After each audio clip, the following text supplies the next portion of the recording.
Voilà, mesdames et messieurs, bonjour. Merci d'être présents à cette conférence qui se place dans le cadre des Journées de la francophonie, qui par leurs initiatives dont les initiatives se sont tenues pendant tout le mois de mars. Je vous donne la bienvenue au nom aussi du directeur Fausto Ballerini qui ne peut pas être des nôtres aujourd'hui.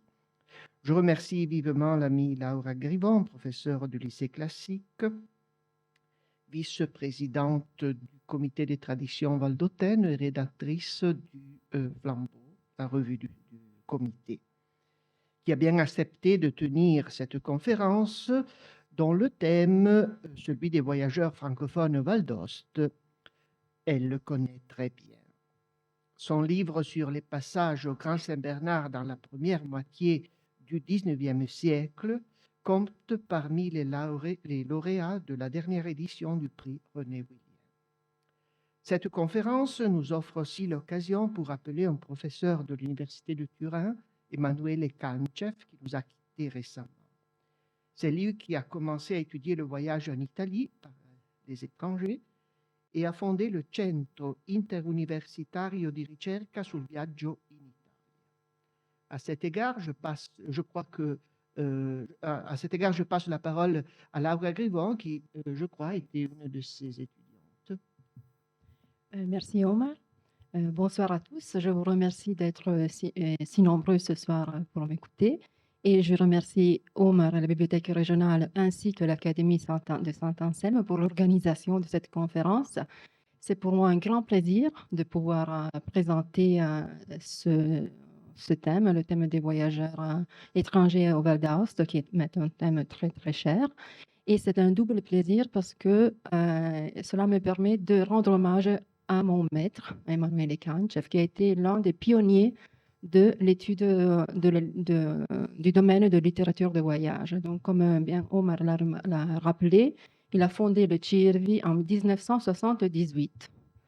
Et à une époque où la littérature de voyage était un peu marginalisée, pas considérée à sa juste valeur, parce que pas à la hauteur de la grande littérature. Et aujourd'hui, au contraire, elle est beaucoup appréciée et votre présence ici en est un témoignage. Et puis, le deuxième plaisir, c'est de pouvoir rendre hommage aussi à notre terre, à notre belle région, à travers le regard de voyageurs du passé, des échos du passé. Parce que parfois, Même si les jugements des voyageurs n'étaient pas toujours flatteurs, n'est-ce pas, sur non, mais on verra. non, oui, c'est vrai, mais justement, c'est un peu ça, non? La description, le point de vue d'autrui permet aussi à ceux qui connaissent bien le territoire, qui le côtoient, qui peut-être à cause aussi de nos vies qui sont toujours plus frénétiques, l'on n'observe plus réellement et le regard parfois même critique permet aussi de réfléchir à ce sujet. Et comme je le disais, la littérature de voyage, c'est une littérature un peu particulière. C'est une littérature qui est polymorphe, dans le sens qu'on a tendance à penser à littérature de voyage égale récit de voyage. Ce n'est pas que ça, parce que on peut, oui, bien sûr, il y a les récits de voyage, il y a les mémoires, il y a les journaux intimes, mais on peut trouver des passages qui appartiennent à la littérature de voyage dans des œuvres qui n'appartiennent pas, qui apparemment sont lointaines de ce genre, comme des romans. La Chartreuse de Parme, par exemple, de Stendhal, est une œuvre de littérature de voyage, mais c'est un récit, et ainsi de suite. Oh. Donc, écho du passé, voyage au Val d'Aoste du 19e siècle. 19e siècle, mais ce n'est pas que le voyage n'a pas existé avant. Il y a sûrement eu des cas peut-être un peu plus isolés de voyage. C'est au 19e siècle que le voyage alpestre devient à la mode. La découverte de notre région est une découverte qui se fait d'abord grâce aux scientifiques qui viennent.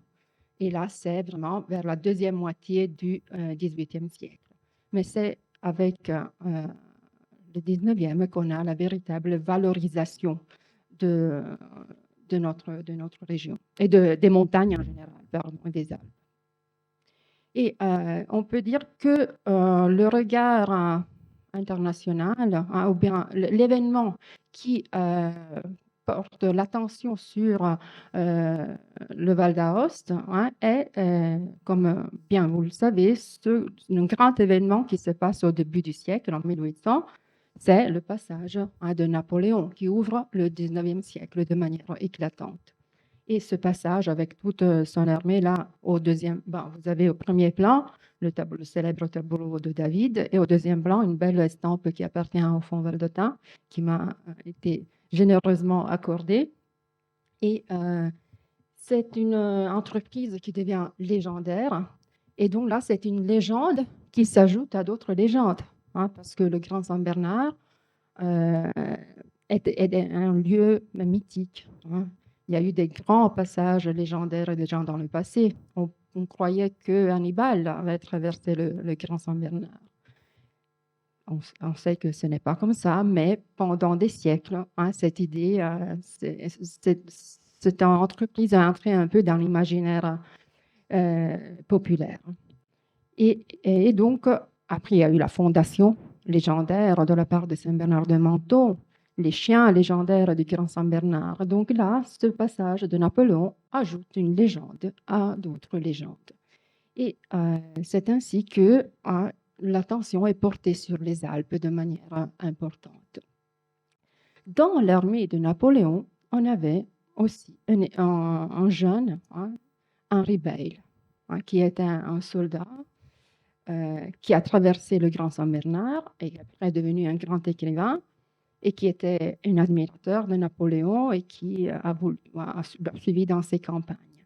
Dans la vie de Henri Brulard, qui est une œuvre autobiographique qu'il a écrite vers 1835-36 et qui ne sera quand même publiée que vers la fin du siècle, vers 1890, il raconte son aventure parmi les soldats de Napoléon. Et là, voilà un passage. Là, on a un autre tableau qui nous montre un peu le passage de l'armée. Et là, dans son récit, qu'il fait donc plus de 30 ans après du véritable passage, il nous rappelle bien sûr le froid qui est devenu piquant, la brume pénétrante qui environna les soldats, la neige. À chaque pas, tout devenait pire, disait-il. Je trouvais le danger la première fois, mais il nous dit ce danger n'était pas grand, ce qui est un peu étonnant, parce que quand même les difficultés étaient grandes. Au contraire, lui, il nous dit je fus constamment gai. Si je rêvais, c'était aux phrases par lesquelles Jean-Jacques Rousseau pourrait décrire ce mont sourcilleux couvert de neige. Et Jean-Jacques Rousseau aussi, c'est un grand écrivain de montagne. C'est lui, peut-être le premier, qui a introduit la montagne en littérature avec l'histoire de Héloïse et Saint-Preux. Et ainsi de suite, il continue. Donc lui, il était gai. Et quand il nous dit, je reviens au deuxième paragraphe, quand il nous dit le danger n'était pas grand pour une jeune fille de 15 ans, parce qu'il avoue ne pas avoir été préparé à une vie de soldat. Et donc, il devait tout découvrir. Et le fait de dire que le danger n'était pas grand, c'est une manière pour lui de montrer son courage devant les difficultés. Ici, c'est un autre passage. D'ailleurs, j'étais si heureux, donc il est content de vivre cette aventure, que pour lui, c'est un peu vraiment une aventure, en contemplant ces beaux paysages, donc l'observation de la nature et l'arc de triomphe d'Aoste, que je n'avais qu'un vœu à former, c'était que cette vie dure toujours. Donc là, c'est son enthousiasme de participer à la campagne napoléonienne. Nous croyions l'armée à 40 lieues en avant de nous. Tout à coup, nous la trouvâmes arrêtée par le fort de Bar. Voilà, la forteresse qui devait être conquise. Et là, ce sont les dessins qu'il a insérés dans son œuvre. Donc, on voit la coupe de la vallée et le petit dessin du fort de Bar. Et bien sûr, il faut prendre la forteresse, donc ce n'est pas seulement le temps de regarder le paysage, il faut bien combattre à un moment donné. La colonnade épouvantable dans son rocher si haut, dans une vallée si étroite, me rendait fou d'émotion. Pas fou de peur, mais fou d'émotion. Hein, donc voilà, son enthousiasme, son envie de se mettre à l'épreuve. Enfin, le capitaine me dit, « Nous allons passer sur une montagne à gauche. C'est le chemin. » J'ai appris depuis que cette montagne se nomme Albaredo. Et on sait que les soldats ont passé à travers le hameau de Albar, derrière Albar.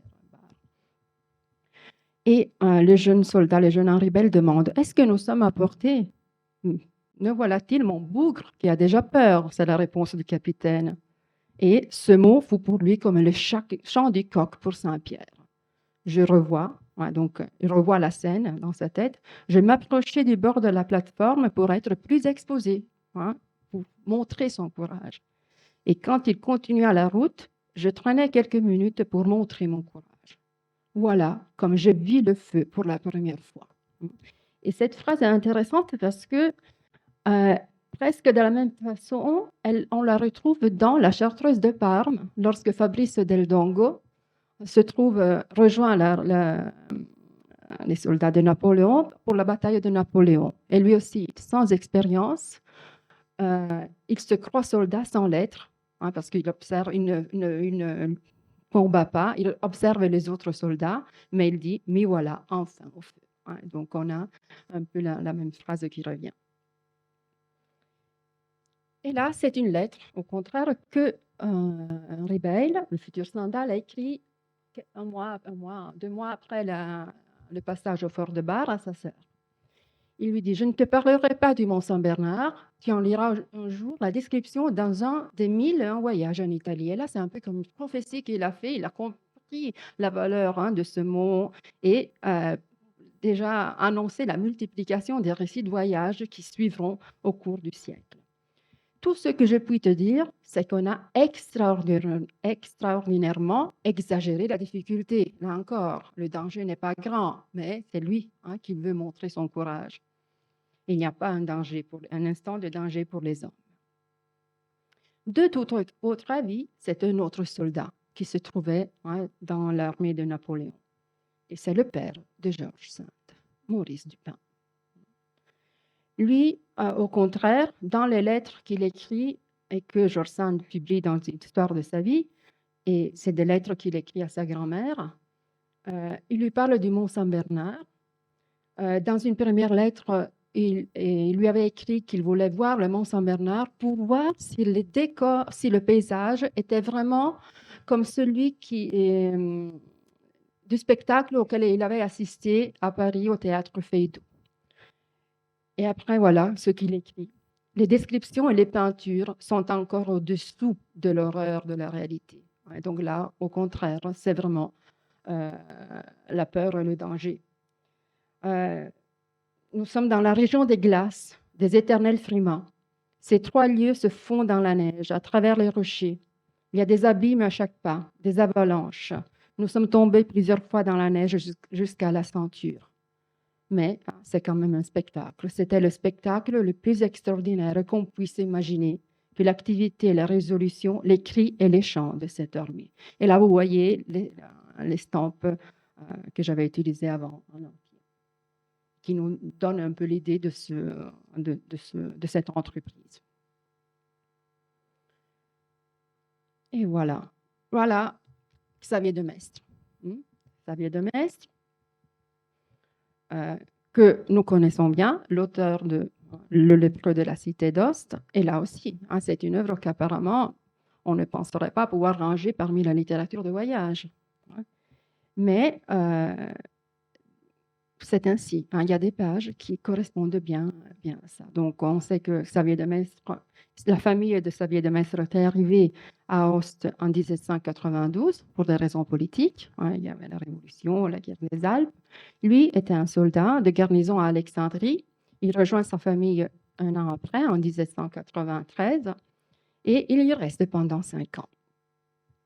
Là, je vous ai mis une définition que Lamartine nous donne de Xavier de Maistre. Le voyage, entendu le voyage autour de ma chambre, est un badinage. Le lépreux est une larme, mais une larme qui coule toujours. Cet écrivain est le Sterne et le Jean-Jacques Rousseau de la Savoie. C'est un génie familier, un causeur du coin du feu, un grillon du foyer champêtre. Donc, voilà, là, c'est le début du livre, le début du récit. Et là, effectivement, c'est une description de Aoste. La partie méridionale de la cité d'Ost est presque déserte. On y voit des champs labourés et des prairies terminées d'un même côté par des remparts antiques que les Romains élevèrent pour lui servir d'enceinte, et de l'autre par les murailles de quelques jardins. Cet emplacement solitaire peut cependant intéresser les voyageurs, donc déjà comme une présentation aux voyageurs. Et c'est grâce en effet à cette œuvre que la cité d'Ost entre en littérature. Auprès de la porte de la ville, on voit les ruines d'un ancien château dans lequel, si l'on en croit la tradition populaire, le comte René de Challant, poussé par les fureurs de la jalousie, laissa mourir de faim dans le XVe siècle la princesse Marie de Bergance, son épouse. De là le nom de Bramafan, qui signifie le cri de la faim. Cette anecdote dont on pourrait contester l'authenticité, peut-être Omar, tu peux nous donner des renseignements. Ouais, voilà, donc je te laisse contester. Rend ces mesures intéressantes pour les personnes sensibles qui peuvent la croire vraie. Plus loin, voilà, la tour de la Frayeur. J'ai oublié de vous dire que les dessins appartiennent à un autre voyageur qui a un attachement spécial avec une autre région qui est Édouard Robert et sont tirés de son œuvre qui sont un véritable hommage à la vallée d'Ost, publié en 1860. Et cette tour, c'est la tour de la Frayeur qui deviendra la tour du Lépreux, fut réparée, il nous dit, il y a environ 15 ans, donc à cette époque-là, par ordre du gouvernement, et entourée d'une enceinte pour y loger un lépreux et le séparer ainsi de la société. Et c'est le lépreux que Demestre rencontre. Là, dans le livre, on a vraiment ce dessin qui nous montre le moment de la rencontre, où le soldat entre dans la tour et on voit le lépreux qui lui dit « Arrête, arrête-toi, sinon tu peux attraper la lèpre ». Et là, c'est le passage où il nous dit que ce militaire, se trouvant à la cité d'Ost, il a la curiosité d'entrer dans la tour. Le militaire continue d'aller voir le lépreux et ils entrent en intimité. Et voilà que le lépreux parle un peu de ses journées et de comment il passe les journées. Il dit « J'aime véritablement les objets qui sont, pour ainsi dire, mes compagnons de vie et que je vois chaque jour. Je viens tous les soirs, avant de me retirer dans la tour, je viens saluer les glaciers de Rutor, les bois sombres du mont Saint-Bernard et les pointes bizarres qui dominent la vallée de Rème.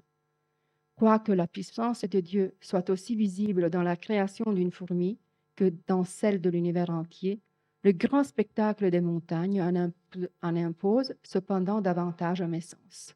Je ne puis voir ces masses énormes recouvertes de glaces éternelles, sans éprouver un étonnement religieux. Et là, on comprend bien l'amitié, non, l'éloge que Lamartine a fait à Demestre. Parce que pour Lamartine, la nature, les montagnes étaient le témoignage de l'existence divine. Et nous sommes donc en plein romantisme. Et lui aussi, voilà, cet étonnement religieux devant les glaces éternelles et la montagne. Et de sa tour, il peut regarder aussi à travers la fenêtre. Il regarde, il a des sites favoris. J'ai des sites favoris et que j'aime de préférence. De ce nombre est l'ermitage que vous voyez là-haut, sur la sommité de la montagne de Chervinceau. Et là, c'est la chapelle de Saint-Gras, appelée encore aujourd'hui ermitage. Isolé au milieu des bois, auprès d'un champ désert, il reçoit les derniers rayons du soleil couchant. Quoique je n'y ai jamais été, j'éprouve un plaisir singulier à le voir. Lorsque le jour tombe, je fixe mes regards sur cet ermitage solitaire et mon imagination s'y repose. Et après encore son amour pour les montagnes, j'aime surtout à contempler les montagnes éloignées qui se confondent avec le ciel de l'horizon. Ce sont de très beaux passages qui nous font regarder et admirer encore une fois les montagnes. Et voilà, après l'entrée en littérature de la cité d'Ost, hein, on a d'autres écrivains qui viennent. Quelqu'un il passe à travers pour se rendre en Italie. Quelqu'un la cite seulement, comme dans le cas de Étienne Pivert de Sénancourt, hein, un poète pré-romantique, hein, très, très connu, un personnage solitaire et qui lui aussi arrive, hein, donc fait sa montée au Grand Saint-Bernard et arrive jusqu'au village de Saint-Rémy. C'est dans l'œuvre autobiographique d'Obermann, Obermann a été composée en 1804. Cette lettre a été publiée dans une édition suivante, dans une édition de 1840, mais elle apparaît aussi dans un autre ouvrage de 1836. Et là, il dit « Je ne vous ai jamais conté l'embarras où je me suis vu un jour que je voulais franchir les Alpes d'Italie. Ouais, » parce que il est franchi par le Grand Saint-Bernard, qui est devenu une étape essentielle du voyage en Italie et du voyage du grand tour, hein, des Anglais, mais les francophones aussi ont désormais l'habitude d'entreprendre ces longs voyages.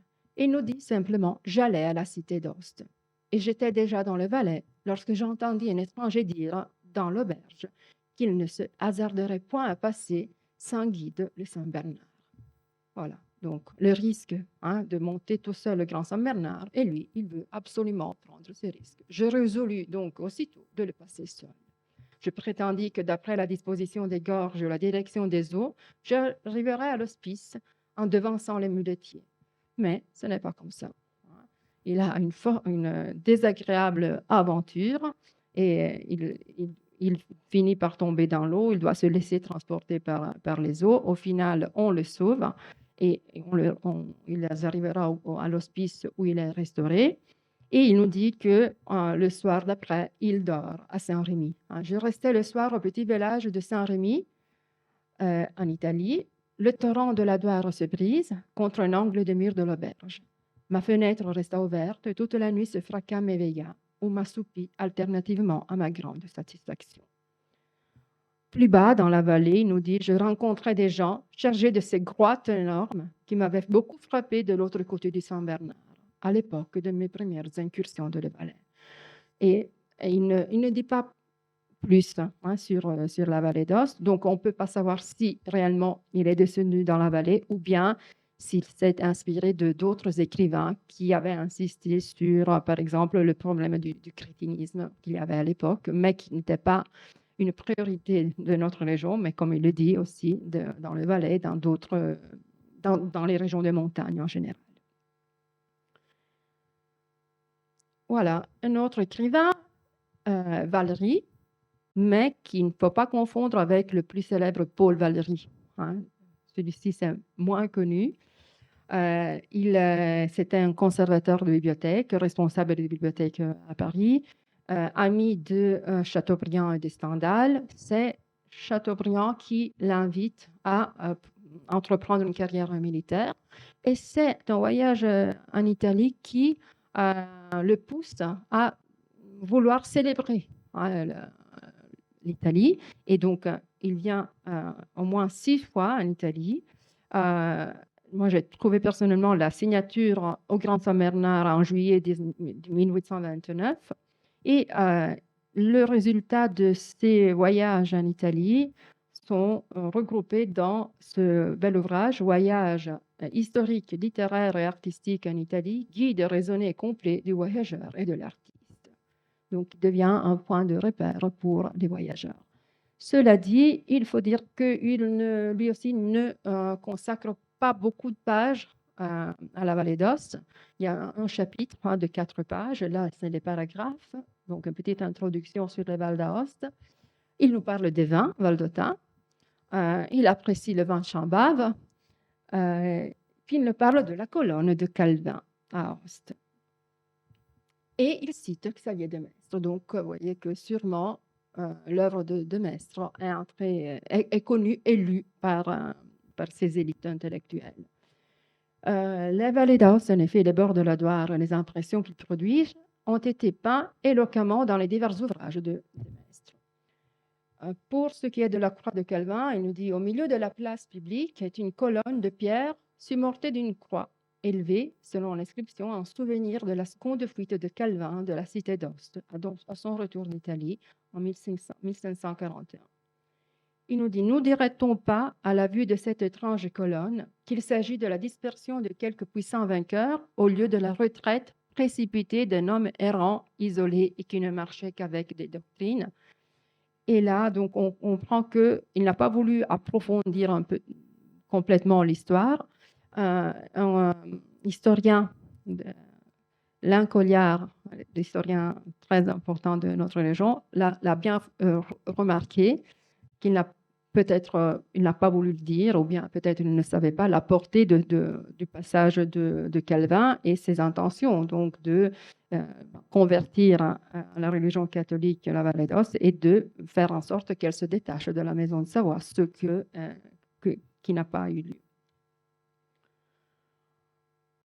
D'autres descriptions, la cathédrale, où il voit le tombeau du duc Thomas II, la chapelle de Saint-Gras, élevée dans le XVIe siècle par le marquis Roncas d'Aoste, qui était ministre d'État, la collégiale de Saint-Pierre et de Saint-Ours, là vous avez toujours un dessin de Aubert, et il nous dit que est regardée comme la plus ancienne église de la vallée. Et voilà, donc il fait des descriptions, mais elles ne sont pas encore très approfondies, c'est vraiment très, très rapide. Et maintenant, un autre grand nom, Alexandre Dumas père, 1832, son voyage, qu'il relate dans le volume Impressions de voyage en Suisse. Il y a 2 volumes. Le premier, celui qui concerne aussi la vallée d'Aoste. Et dans l'exposition au livre, il nous raconte qu'en 1832, il y avait le choléra, si je ne me trompe pas, et que son médecin lui avait recommandé tout ce que font les bons médecins à l'époque, c'est-à-dire un voyage en Suisse. Donc, cela nous dit déjà quelque chose sur la mode du voyage et la mode des récits de voyage. Lui, donc, il arrive à Aoste à travers le Grand Saint-Bernard et voilà ce qu'il nous dit. Donc, il rappelle la fondation, Cordel. La ville d'Aoste s'appelait d'abord Cordel. Chef du nom de Cordelus Latiellus, chef d'une colonie de Gaulois cisalpins nommée Salas, qui vinrent s'établir. Une légion romaine commandée par Varron s'en empara sous Auguste et construisit à l'entrée de la ville l'Arc de Triomphe, où on y trouve l'inscription « Salas, longtemps défendit ses foyers, il succomba, Rome victorieuse et s'y déposa ses lauriers ». C'est l'inscription que par la suite Omar et moi a été enlevée. Oui, mais l'inscription aussi avait été mise en 1850 sur un flanc de l'Arc d'Auguste. Et après, elle avait été enlevée déjà, je crois, avant la fin, bien au début du siècle successif. Je crois, si je me rappelle bien, à l'occasion de la visite de la reine Marguerite, on a voulu enlever des plaques qui envahissaient de quelque façon la vue de l'art. On l'avait enlevé et le comité des traditions valdôtaines, maintenant, elle est écrite sur la grande stèle qu'on trouve sur le jardin de l'Arc d'Auguste, et c'est le comité des traditions valdôtaines qui l'a fait remettre avec la même inscription. Et là, vous voyez une gravure, j'imagine, un dessin de Odo, 1835, donc c'est plus ou moins la même époque du passage de Dumas, du prétendu passage, je vous le dis déjà. Il visite Aoste très rapidement, vous verrez, et il nous dit au bout de la rue de la Trinité. C'est la rue des Portes prétoriennes. On l'appelait ainsi à l'époque. Et là, il nous dit 3 arcades antiques bâties en marbre gris, fortement 3 entrées, dont une est maintenant hors d'usage. Celle du milieu, comme la plus haute, était réservée pour le passage de l'empereur et du consul. Et là aussi, il y a une inscription dédiée à l'empereur Octave Auguste, qui fonda ces murs et bâtit la ville en 3 ans, en lui donnant son nom. Après, il nous dit à peu de distance de ce monument, on trouve encore quelques restes d'un amphithéâtre en marbre gris, mais il ne les décrit pas. Il nous parle rapidement de l'église, qui nous dit offrir différents caractères des époques pendant lesquelles elle a été fondée et restaurée.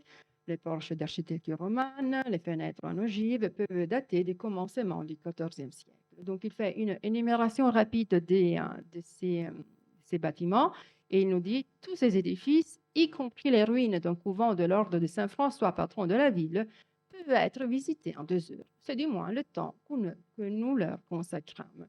Et cette durée de sa visite, en effet, nous fait penser à ce que peut-être il n'a pas véritablement visité, ou bien, et donc il s'est inspiré pour son récit de passage à d'autres écrivains, ce que quelqu'un faisait à l'époque.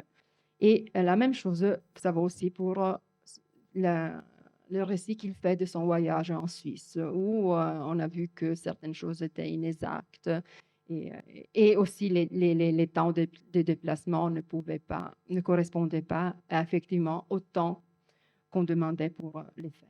Et en effet, dans un journal valdotin, on trouve un avis d'un touriste, d'un visiteur lost, qui réfute un peu ce que Dumas a écrit.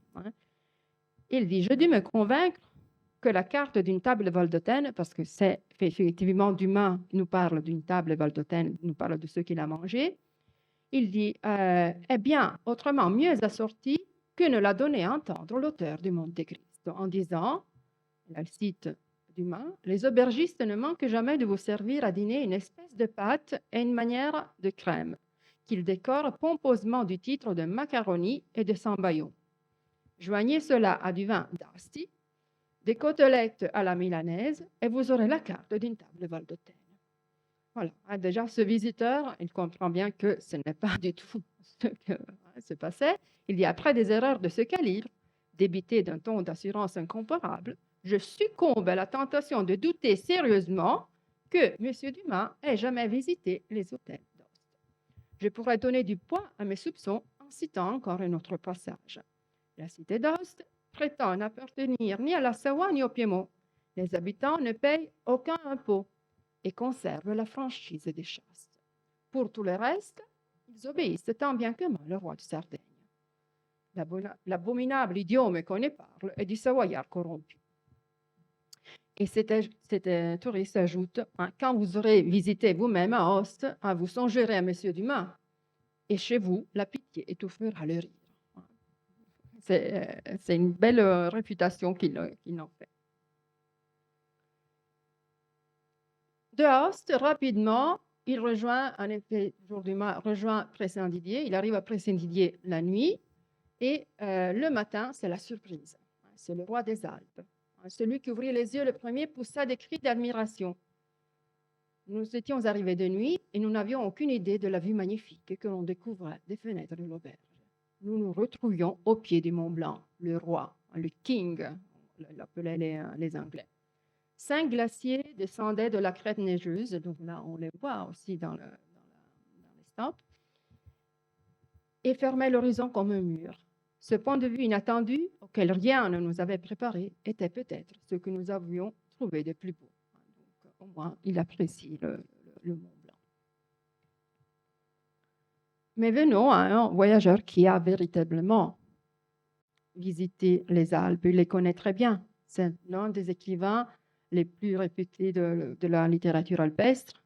Il les a souvent visités en long et en large, parfois seul, parfois avec ses élèves, les élèves du pensionnat qu'il dirigeait. Et il a écrit beaucoup de récits de voyage. Donc là, vous voyez les photos des voyages en zigzag, d'une belle édition qu'il est au Fonds Valdôtain. Et l'un des premiers voyages qu'il entreprend, le récit Voyage en Italie à la poursuite d'un passeport, dont l'édition est écrite à la main, hein, donc, qui est très, très, très précieuse. Et lui, voilà, il descend le Grand Saint-Bernard à travers ce voyage de 28. Il nous s'est laissé un peu et il le fait de manière ironique. Il nous raconte un peu aussi les sensations de ses élèves, hein, qui avaient toujours faim, les estomacs étaient toujours criards et important. Donc, il faut faire des haltes. Il y a des vergers qui sont une tentation. Et Jean, un des élèves, est député dans les environs pour faire une emplette de pommes. Mais il n'a pas de chance. Jean s'adresse à deux crétins. Il n'obtient ni pomme ni réponse. Mais par la suite, hein, il a plus de chance. Il revient avec des pommes. Donc, tous les camarades peuvent profiter de cela.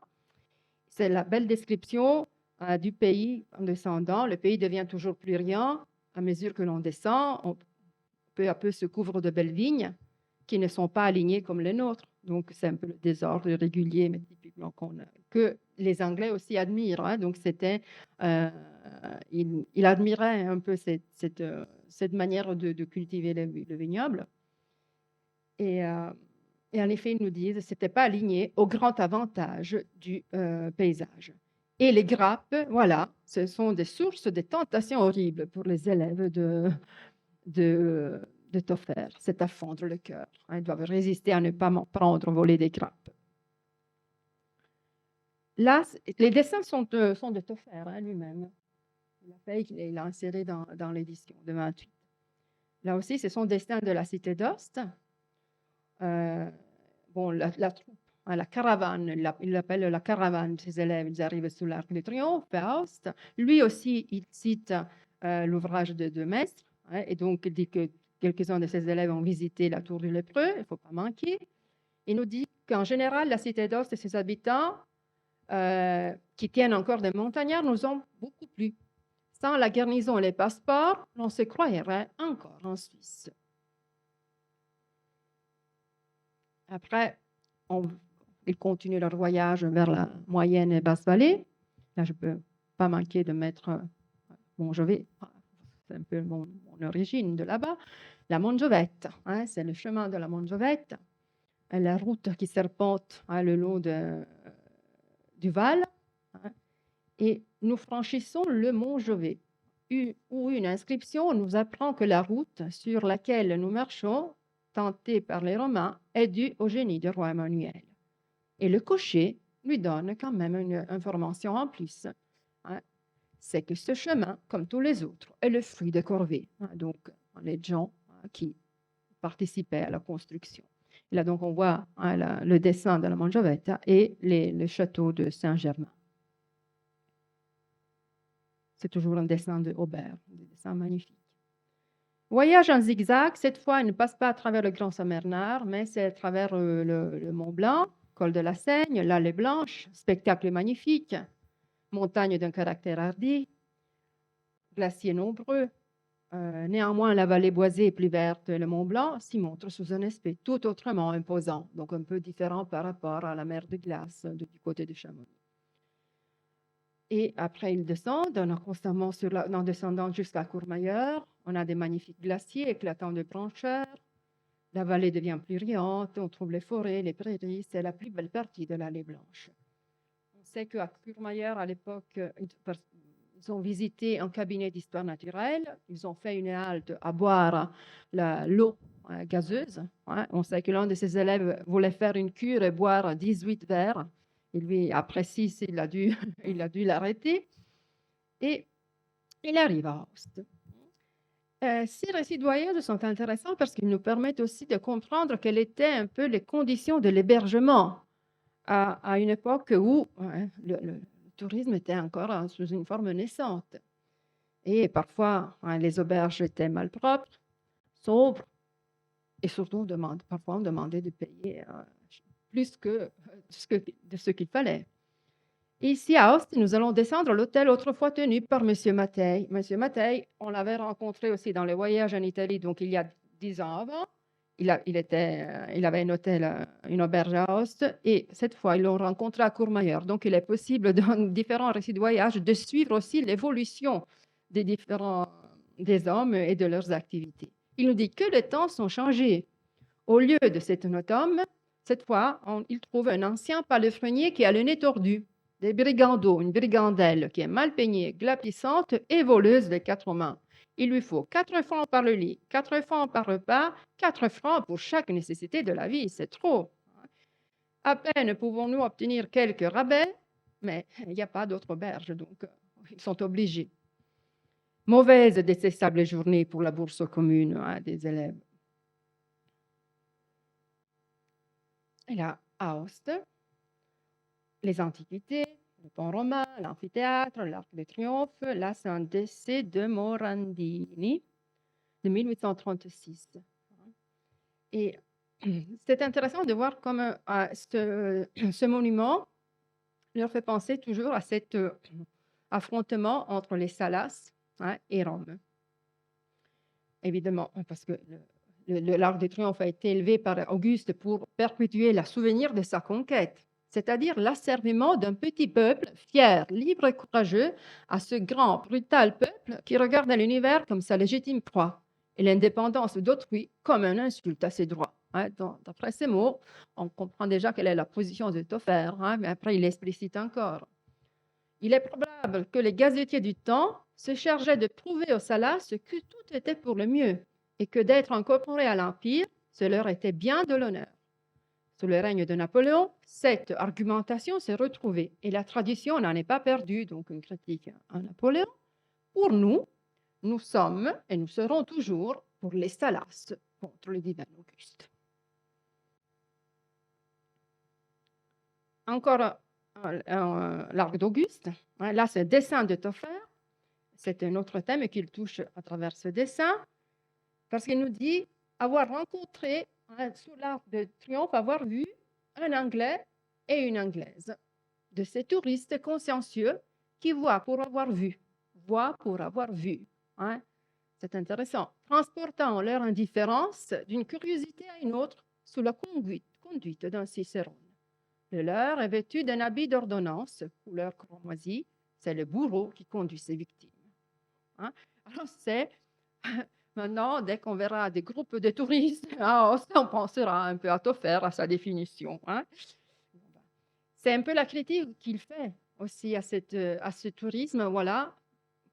Et aussi à la multiplication des récits de voyage. Non? Tout le monde veut écrire son récit de voyage, tout le monde veut venir à Ust, en Italie, Rome, Venise, simplement pour pouvoir dire d'avoir été là, mais sans la véritable envie de découvrir.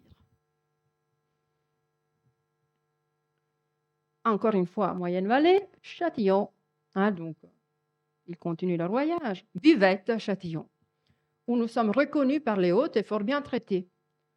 Le gros de l'armée, de la caravane, croit que tous ceux qui se présentent, ils sont affamés, les estomacs sont criards, elle nous avait dit dans l'autre œuvre. Et la bourse commune se met en frais pour régaler la troupe des 20 chambaves. Donc aujourd'hui, si nous, les profs, on va régaler nos élèves des 20 chambaves, je ne sais pas ce que... Châtillon est un endroit admirable, la véritable station pour un peintre. Et ce dessin nous montre vraiment cette vue magnifique.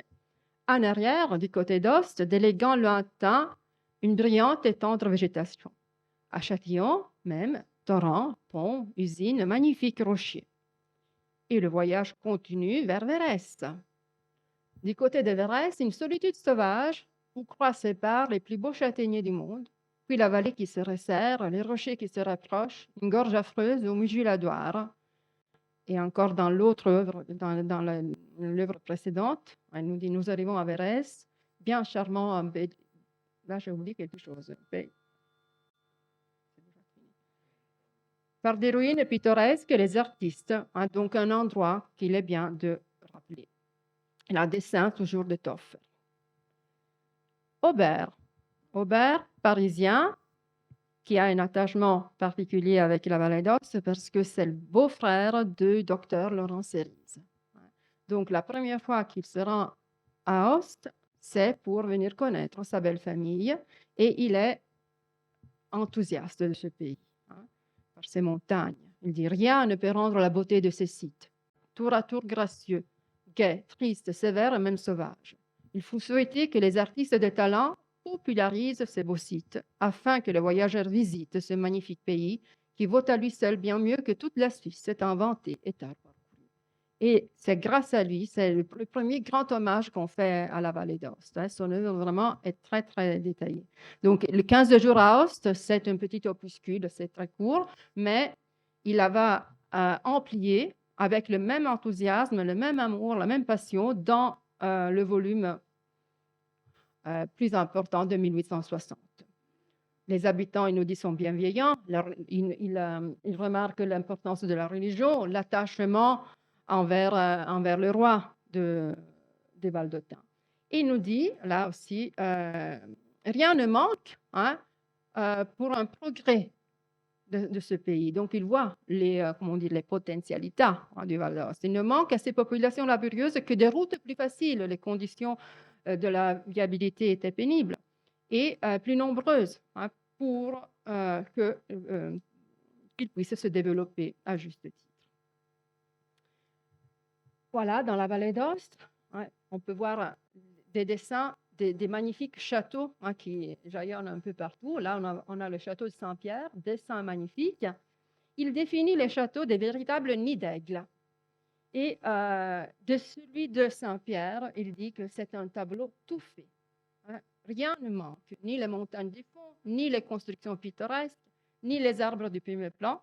Tout est à sa place. Il n'y a rien à modifier. Il ne faut que savoir copier. Et je dirais qu'il a fait, hein, de manière excellente. Art d'Auguste, hein. Donc, dans son volume, on a vraiment un approfondissement historique très important. Et alors, c'est là qu'on nous dit aussi que c'est en 1746 qu'on a couvert le toit avec les ardoises. Et c'est grâce à cette décision que cet arc a pu être préservé, hein, de la ruine complète. Et il nous dit aussi qu'au Moyen-Âge, communément, l'arc de triomphe, l'arc d'Auguste, était appelé sans voûte. Et c'est sans doute, hein, peut-être, à cause du crucifix qui est placé sous la voûte, hein, qu'on commence à l'appeler de cette manière. Même si peut-être, hein, c'est aussi la voûte, hein, qui est devenue sainte pour le crucifix qui a été placé en dessous. Le théâtre, hein, en rentrant dans l'enceinte de la porte prétorienne, hein, j'arrivais devant une ruine imposante. C'est un pan de mur à 4 étages, percé de fenêtres de formes différentes, et nous dit qu'on n'est pas d'accord sur l'ancienne destination de ces débris. Il y avait plusieurs hypothèses, Omer et de moi. Donc, l'une, c'était peut-être le palais d'un gouverneur. Ensuite, c'était l'amphithéâtre, peut-être un théâtre. Voilà. Mais au final, lui, il dit le doute n'est pas possible. Le voyageur est bien devant le théâtre de Auguste Prétoria. Place Chanou, hein, donc édifice, l'hôtel de ville a été construit par le gouvernement vers la moitié 1840, là où il y avait le couvent de de Saint-François. Et il nous dit, bon, il n'a pas tellement changé, la construction est restée, hein, telle qu'elle. Il nous dit des statues de la Douare, du Buttier. Il nous dit que l'intérieur était distribué en salons immenses où se donnaient les fêtes officielles. Et donc, on peut imaginer les grandes fêtes de la bourgeoisie d'Aoste à l'époque. On voit déjà les vêtements des gens qui se promenaient dans la rue. Il nous dit, quoi faut-il regretter que le conseil de la ville n'ait pas eu la pensée d'affecter à la création d'un musée d'antiques quelques-unes des salles d'un bâtiment si considérable. 1860, on sait par un autre voyageur, et c'est le dernier, qui effectue son voyage en 1895, l'œuvre est de 2 ans après, publiée sur un journal, sur une revue littéraire, et on sait qu'au premier étage, une salle spacieuse est mise à la disposition du club alpin. Donc voilà, hein, où le Club alpin a installé, a aménagé son musée. Un Club alpin qui venait d'être créé en 1866. Donc, on peut suivre même les évolutions de l'usage de l'hôtel de ville. Et on voit dans cette carte postale, hein, la statue du docteur Cerise dont Charles Montmayer, l'auteur de l'ouvrage, nous parle. Hein, parce qu'il nous dit que la place était à Charles-Albert. Il nous dit qu'adossé au portique de l'hôtel de ville se remarque la statue du physiologiste Cerise, né à Aoste en 1807 et mort à Paris en 1969. Associé libre de l'Académie de médecine, un grand médecin, un grand étude de psychiatrie. Et sur le piédestal, on lit ces mots gravés par ses compatriotes. Cœur de mort, intelligence d'élite. Cette statue maintenant se trouve Devant la rue Laurent Cerise, devant la c'est-à-dire rue Laurent Cerise, dans le jardin public. dans le jardin. Donc, cet écrivain, on n'a pas beaucoup de nouvelles par rapport à sa vie. On sait le journal local Le Mont Blanc lui consacre un article d'appréciation en raison du travail qu'il a fait, hein, de l'œuvre qu'il a fait et publié dans la revue littéraire, d'abord la revue littéraire à Paris, Voyage sentimental autour du Mont Blanc, et où il consacre véritablement une grande partie à la vallée d'Aoste. Et il doit sûrement avoir lu Aubert, mais pas seulement. Sûrement avoir lu Aubert, parce que dans son livre, on retrouve le dessin du château Montmayer. On retrouve le dessin de Édouard Aubert. Donc, et il définit ce château un véritable nid d'aigle, mais c'est la même expression que Aubert avait utilisée. Mais cela ne réduit pas la portée de cette œuvre parce qu'il acquiert une originalité vraiment importante et témoigne d'une grande érudition parce qu'il a cité et introduit plusieurs intellectuels valdôtains, plusieurs poètes. Il a inséré dans cette œuvre des poèmes de Clément Gérard, de Mademoiselle Réan. Il cite Sylvain Lucas. Il insère la légende de Saint Graal l'exorciste qui a libéré les terres de la Haute-Vallée, pas de la Basse-Vallée, malheureusement, des taupes. Et donc, c'est vraiment un ouvrage très, très intéressant. Et il insère même une lettre du roi Victor Emmanuel de 1850.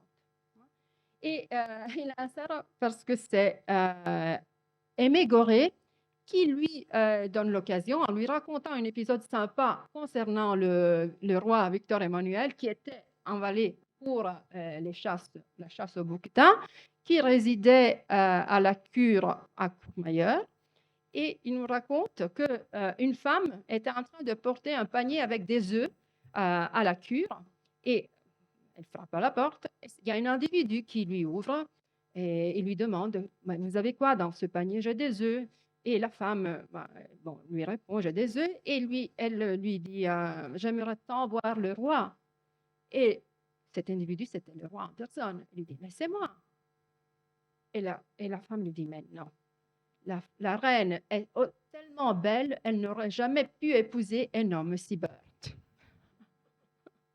Et le roi, par la suite, va se renseigner sur la signification de ce mot en patois Berthe. Après, il va l'apprendre et heureusement, il ne fait que rire avec ça, avec la reine. Et dans cette lettre, il nous parle de la vallée d'Aoste. Il nous dit « Ce nid alpestre. Je n'oublie pas, mon ami. Hein. Merci de vos 2 lettres. C'est une lettre qu'il écrit à Massimo d'Azeglio. Je suis arrivé ici samedi soir à 11h, après une semaine de fatigue terrible sur les glaciers de Dondaine et de Cogne. J'ai parcouru la vallée de Bar, de Champorcher, de Fénis, de Saint-Julien, de Cogne. Et je n'ai rencontré que des preuves d'un véritable amour de la part de robustes enfants des Alpes. Et donc là, témoignage de l'attachement dont Édouard Aubert a parlé, de l'attachement des Valdôtains au monarque que Aubert avait déjà souligné. En effet, dimanche, j'ai reçu ici presque toute la ville d'Aoste, qui va me complimenter d'une manière vraiment cordiale. Plusieurs de ces discours vous seront envoyés parce qu'ils sont vraiment beaux. Et dans ma réponse, j'ai eu la chance d'être aidée par la vérité de mes pensées. Voilà. Je fus aussi fortuné à la chasse. J'ai tué 6 chamois et un bouquetin de l'espèce la plus rare et plusieurs faisans, et donc vraiment de la chance. J'ai étonné les chasseurs de ces montagnes par la longueur des tirs de ma carabine. Et nous leur avons laissé en même temps une bonne idée de nous, parce que Barba Vittorio fit aussi trotter i quattrini. Hein. Donc Barba Vittorio, le roi, la manière dont on l'appelait de manière, moi je trouve très, très sympathique. Barba, dans mon patois, c'est le zio, l'oncle.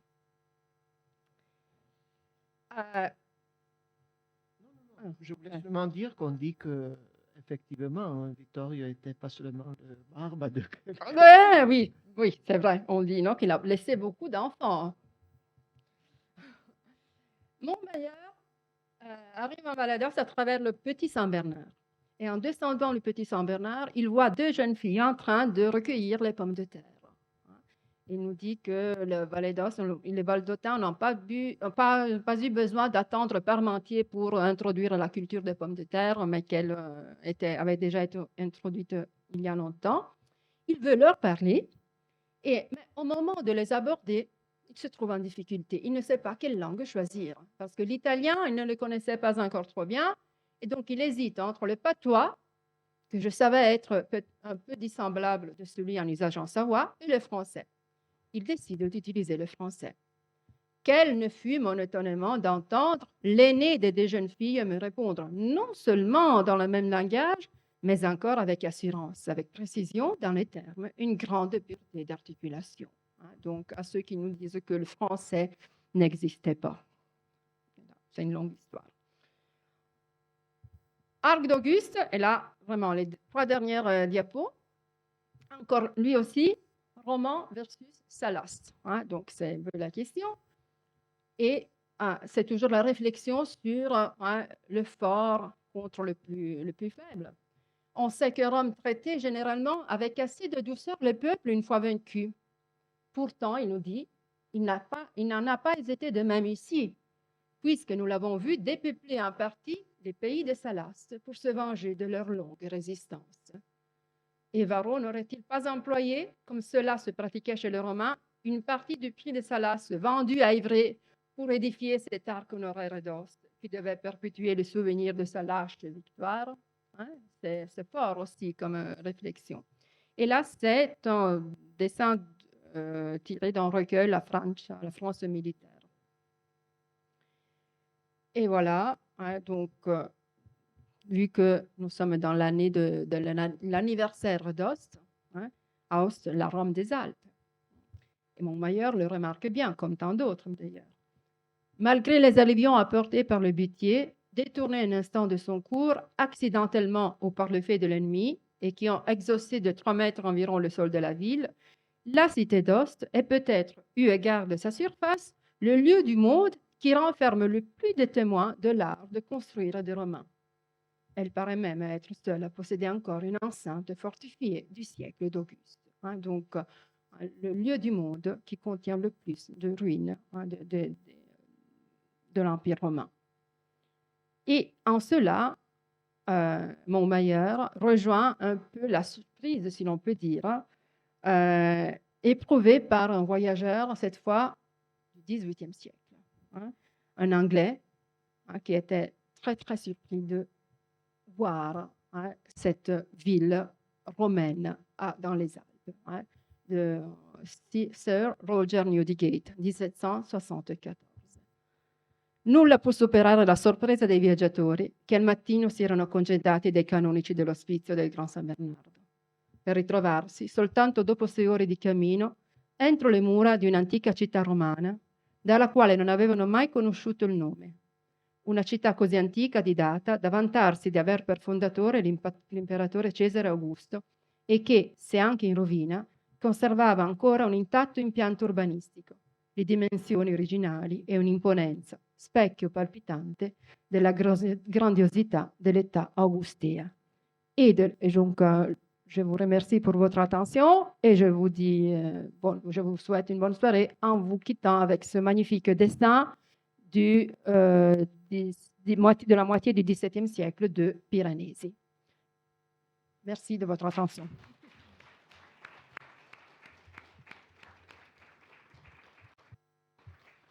Voilà, si quelqu'un veut poser des questions à Laura, je suis prêt pour vous donner le micro.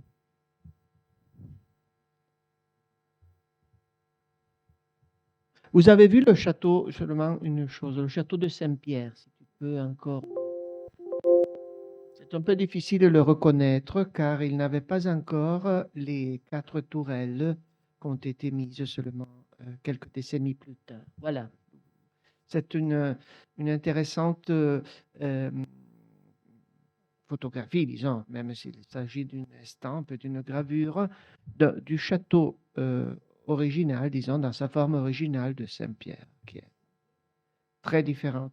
Et l'église aussi, vous le voyez, beaucoup plus petite que l'actuelle, car seulement à la fin du siècle, je crois, ou au début du Bollati, c'est quand, voilà, années 80 du 19e siècle, avec Bollati de Saint-Pierre, qui était le propriétaire du château qui l'avait fait un peu raménager en lui donnant cet esprit, comme l'appelle Zanotto, un pasticcio alla Walt Disney. Voilà. Quelques questions? S'il n'y a pas de questions, je crois qu'on peut terminer là. Je remercie encore l'Académie Saint-Anselme et la Bibliothèque régionale pour avoir contribué à cette conférence et je vous donne le rendez-vous à la prochaine fois. Merci encore. Au revoir.